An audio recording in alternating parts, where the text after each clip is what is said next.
Hail Mary, full of grace, the Lord is with thee. Blessed art thou amongst women, and blessed is the fruit of thy womb, Jesus.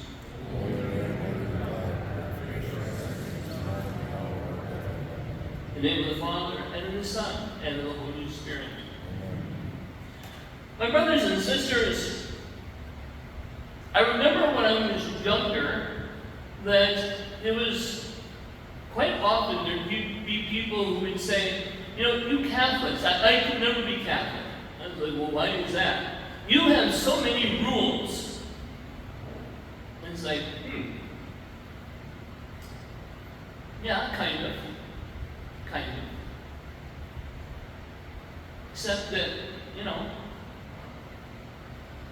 they were Christians too. They had pretty much the same rules we did. I mean, you've got the Ten Commandments, you've got the Beatitudes, right? But of course, sometimes it seems like we have so many rules because we forget that there's really only 2 rules. You know that, right? There's only 2 rules. You know what they are? Jesus tells us in the gospel. Not today, but he tells us elsewhere in the gospel. 2 rules. 1, love God above all things. Number 2, having given you the first one, you should know the second one.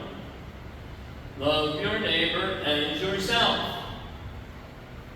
Let's repeat those so that we remember them. Number 1, love God above all things. And I mean all things. Number 2, love your neighbor as yourself. Everything else the Lord tells us in the gospel is a commentary on these 2 commandments. Everything else is there to help us to know how to love God above all things. And so, starting with the Decalogue, the 10 Commandments, we know that, to really truly love God, we put Him above all things. We don't have any false gods before Him, right? We don't use His name in vain. We make sure that we keep holy the Lord's Day. Some people say, oh man, that's so much. Really? Husbands and wives, how hard is it to make sure that you love in that way only your spouse? Number 2, how hard is it to keep from using your spouse's name in vain? Can you imagine walking into the house one day and saying, Bernie, doggone it, right? Only you wouldn't say doggone it. And then of course, some of you already know what it's like when you forget your anniversary. Or a birthday. And it's pretty much the same as keeping the Lord's Day, right?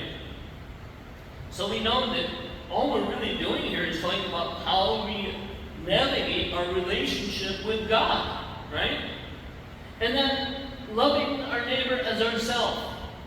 Somebody said, oh, Father, I have a tough time with that because I don't even love myself that much. I said, well, guess what? We've got all these wonderful lists that help us to remember how to do that. And of course, we hear in the second reading today from the letter of James how to do that too. It's pretty simple. Care for orphans and widows in their affliction. Maybe you don't know an orphan. Okay? Do you know a widow that you could look in on and say hi? See how they're doing? And of course, very helpfully the church does have these lists which are precisely there to help us to kind of run through all the ways that we might love our neighbor, right? So, do you know somebody who's sick? Well, visit them. Do you know somebody who's in jail? Go visit them. Do you know somebody who is short on food? Take some to them. I always remember my dad, we met somebody in the store one day, and she said, "You're a Klos." My dad was like, "Well, how do you know that?" She goes, "Because you look like a Klos." I'm like, oh, okay, fine, and who are you? And she explained it. Oh, yeah, then he remembered, it was a family that lived right down the road from his family. And so when they were all done talking and parted, then I said, so who is that? And he said, well, she was from a family that was so poor that mom always made sure she bought an extra bunch of bananas and brought them to them. And that just blew me away, because all I ever heard from my dad was how poor they were. And actually, they really were poor. But there was somebody who was poorer than them. And so, Grandma made sure that she took care of them in whatever small way she could, right? Where was I getting those little bits from? Corporal and spiritual works of mercy, right? There's 7 corporal works of mercy, 7 spiritual works of mercy. And, it's not a matter of looking at the list and saying, okay, now I gotta hunt down somebody that's in jail so I can visit them. Well, no. If you know somebody, then go. Well, I gotta hunt down somebody who's sick. No. But if you know somebody, go. Right? And that's what all of these rules and these lists that we have in the church are for. Some of these rules are things that we really don't even think about as rules. But, that when you come into church, before you go into your pew, you genuflect, right? Do you know why you're genuflecting? That might be a good thing to learn, huh? You can go to our own CIA class and learn all about it. Or just make it easy and come and ask me, Father, why do you genuflect? But of course, a lot of you already know. We genuflect to Jesus in the tabernacle, right? Yeah. As I always teach my little kids, I always said, whenever you genuflect, say, Jesus, I love you. That way when they're older and they're wondering why we're genuflecting, all they have to remember is, what did I always say? Jesus, I love you. And, it doesn't seem like a rule, but it's the way we do things, right? And, there's all kinds of other rules that we follow, and we really don't think much of it. How many people go and pay somebody a lot of money to teach them rules? Well, let's see. Our organist up there, she pays a lot of money every semester so that she can go and take lessons every week from a guy or a gal, I don't know who her piano teacher is, who can teach her one rule after another so that she can be a great concert pianist one day. I'm sure there's somebody out there who's taking golf lessons. What are you doing? You're paying somebody a bunch of money to teach you the rules of a good swing. And we don't growl about that. Oh man, you teach us so many rules we have to know. Can't I just go out and swing the darn thing and have fun? Well, speaking as somebody who's merely a duffer when it comes to golf, if you can't swing the golf club very well, it isn't much fun. And so we see that, the rules that we learn in life, in faith, they're there to help us.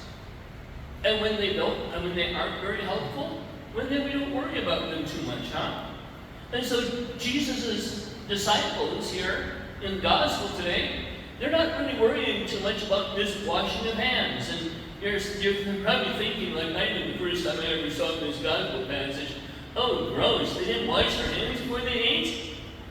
We're not talking about washing the dirt off their hands, though, and of course in those days they didn't know about germs.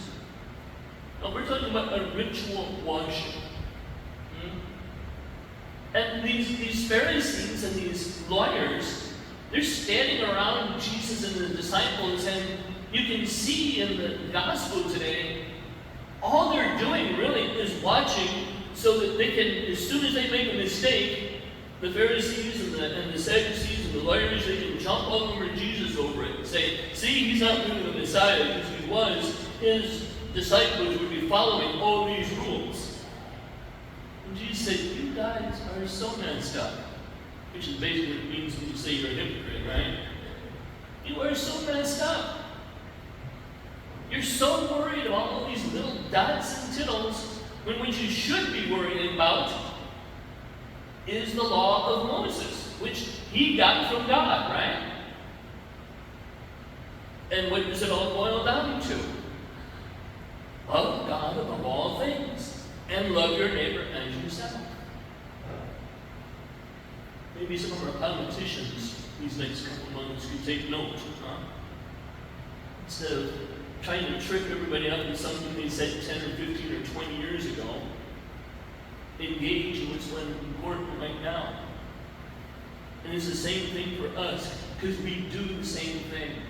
I run into Catholics all the time.